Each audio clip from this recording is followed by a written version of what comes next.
La Cuarta Transformación puso en marcha los lineamientos para callar a México, una serie de medidas que son interpretadas como un intento de censura.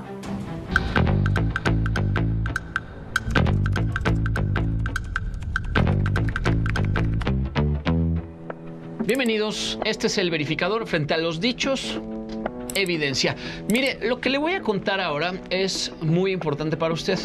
Y es importante porque estamos hablando de su libertad y de su derecho como público de la radio, de la televisión y de la prensa en general a estar informados. Y es que la gran ocurrencia de ahora es nada más y nada menos que darle un abollón a esa libertad. La valiosísima, además, libertad de informarse como usted decida hacerlo. Y ahí vienen estos lineamientos que pintan como derechos de las audiencias, pero no va por ahí. Y la pregunta del millón, pues ellos, ¿qué acaban ganando? Potencialmente todo, porque al gobierno, claro, no le conviene que usted se entere de sus narcogobernadores, de la corrupción, del despilfarro en megaobras inservibles. Quieren que los medios dejemos, pues, de decir las cosas como son, la verdad. Y escudados en esto podrían censurarlo todo. Es muy grave. Mire de lo que hablo. Que vemos la televisión, que escuchamos la radio. La Cuarta Transformación presentó lo que ya se conoce como los lineamientos para callar a México. La argumentación parecería pertinente: que los medios designen un defensor de las audiencias, que elaboren un código de ética y que las audiencias puedan presentar quejas. Pero como dirían por ahí, traen jiribilla. Empecemos por el defensor de las audiencias. Él recibirá, analizará y dará seguimiento a las quejas de radioescuchas y televidentes cuando consideren que alguno de sus derechos fue vulnerado por el contenido. El problema es quién tiene la última palabra. El proyecto permite que la Comisión Reguladora de Telecomunicaciones, entidad del gobierno, revise lo que decida el defensor y lo confirme, modifique o revoque. Esto es, las decisiones del defensor de las audiencias pueden ser reemplazadas por la Comisión del Gobierno. Luisa Alcalde dijo que cada medio debe definir su propio código de ética. Lo que no dijo es que será la autoridad la que interprete su alcance y determine si se cumple o no. En el supuesto de que una controversia llegue a revisión, el código de ética estará sujeto a la supervisión gubernamental. La consejera jurídica del Ejecutivo Federal aseguró que no es lo mismo emitir una opinión que dar una noticia, que el medio debe aclarar cuándo es una y cuándo es otra. Nadie discute la importancia de distinguirlas. Lo que está en debate es si la autoridad debe hacer esa valoración, ¿bajo qué criterios? Y más importante aún, ¿dónde deja el gobierno la capacidad del pueblo para decidir por sí mismo lo que quiere o no quiere ver? ¿No le corresponde a las audiencias formar su propio juicio sobre los contenidos? ¿Por qué tendría que ser una autoridad la que decida por la gente? Aquí el verdadero debate es que el proyecto no da más ni nuevos derechos al público, sino más poder al poder. Ensancha las capacidades del gobierno para intervenir en la actividad editorial de los medios. Coarta la libertad de las personas.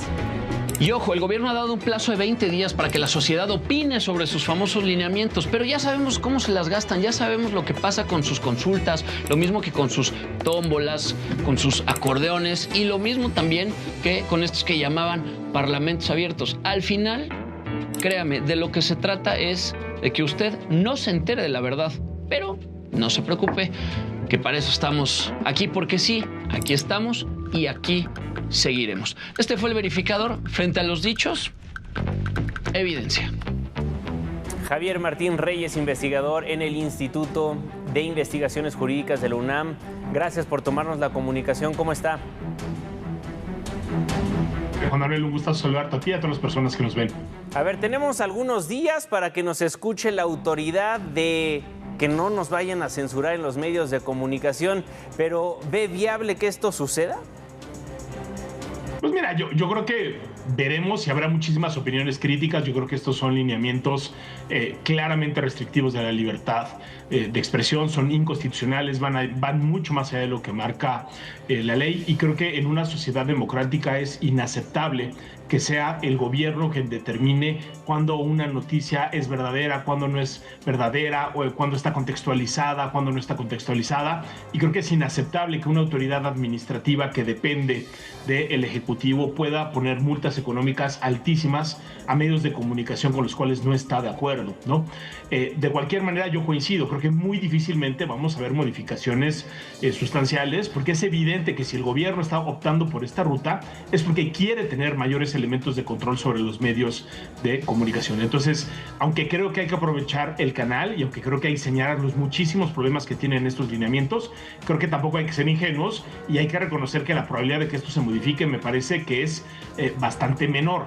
Hoy los lineamientos que existen, que fueron definidos por la autoridad anterior, el Instituto Federal de Telecomunicaciones, que sí era un organismo autónomo a diferencia de lo que tenemos aquí, no contempla, por supuesto, ni el tema de que la autoridad tenga la última palabra, ni de que se pueda meter a revisar las decisiones, ¿no?, de parte de los defensores de las audiencias. Entonces, sí me parece que hay una clarísima intencionalidad por parte del gobierno para controlar más, y en ese sentido yo no sería muy optimista, Juan Manuel. Atole con el dedo, entonces. Pues yo te diría, creo que están tratando de cumplir formalmente con este periodo para recibir las opiniones, pero creo que muy difícilmente se va a cambiar, digamos, en sus elementos centrales. Si me preguntas a mí qué cosas habría que quitarle, pues habría que quitarle, por ejemplo, esa obligación a los medios de comunicación para establecer criterios para definir cuando una noticia es veraz o no es veraz. Eso me parece que corresponde a la labor periodística y no tiene que estar sujeto a revisión por parte de las autoridades. Creo que si se tomaran en serio la libertad de expresión, habría que quitarle esa obligación de dar información que no sea falsa, descontextualizada, o, déjame ponerlo así, que sea verdadera en términos históricos, pero que se presente de manera como actual. Eso, de nueva cuenta, son conceptos muy amplios que son o pueden llegar a ser muy subjetivos y que, de nueva cuenta, en manos de la autoridad podrían ser muy censurables. Creo que eso tendríamos que quitárselo. Si me preguntas a mí, yo también le quitaría la posibilidad de que sea de nueva cuenta un órgano del gobierno federal quien pueda revisar estas decisiones que toman las defensorías de las audiencias. En el modelo original, déjame ponerlo así, eso era un mecanismo de autorregulación, eran los propios medios de comunicación que contaban con estos mecanismos, había una independencia por parte de los defensores y las defensoras de las audiencias para poder emitir sus recomendaciones. Déjame ponerlo así, no era un mecanismo punitivista, era a final de cuentas un mecanismo donde había una persona independiente que podía emitir, déjame ponerlo así, recomendaciones, donde el peso de esas decisiones estaban asociadas con la reputación y que de alguna manera permitía el diálogo entre los medios de comunicación, entre las audiencias y entre la defensoría. Todo eso se pretende cambiar y estamos transitando hacia un modelo sancionatorio a cargo de la propia autoridad. A mí me parece que es muy preocupante que se diga que un órgano que controla el gobierno es quien va a poder revisar si fue correcta o incorrecta la decisión, si va a poder confirmar, revocar o modificar. Eso a mí me parece de nueva cuenta que es muy problemático y se lo tendrían que quitar si se tomaran en serio la libertad de expresión durante este periodo. Claro. Y también el tema de las sanciones. Ojo que aquí hay un tema donde se pueden poner multas incluso correspondientes al 1% del total de los ingresos de un medio de comunicación por cada asunto, ¿no? Entonces tú imagínate si se juntan 20 casos, ¿no?, 50 casos, 100 casos donde se alega que hay una noticia falsa y un medio de comunicación se niega a cumplir con lo que resolvió la autoridad, pues podríamos estar hablando de multas que podrían representar un porcentaje altísimo de los ingresos de un medio de comunicación. Eso los podría llevar prácticamente a la bancarrota o a una quiebra técnica.